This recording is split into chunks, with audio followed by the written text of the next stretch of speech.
As you prepare your spring garden, you're probably wondering what flowers you can incorporate that are edible and have multiple uses. And today we'll be touching on a couple of examples of edible flowers. Three examples are more medicinal flowers. They can be enjoyed both raw or dried. So those include lavender, calendula, and chamomile.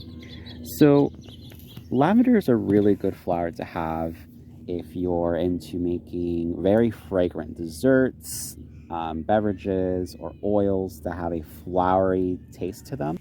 So calendula is really good for salve making, it's good for burns and itches, and also has a subtle sweet flavor when eaten raw.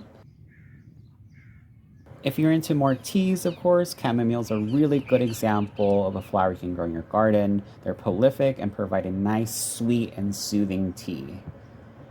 So the next two examples are more garnishes. Snapdragons, a lot of people don't know this, but they're actually edible. They're a little bitter, but definitely add a lot of color to any food that you plan on doing for the springtime. And last but not least, violas. They're a little vegetal in flavor, but they definitely have a lot of color and are a perfect garnish to incorporate in your salads. So those were just a couple of examples of edible flowers. Of course, before you eat them, make sure they're clean and come from an organic source.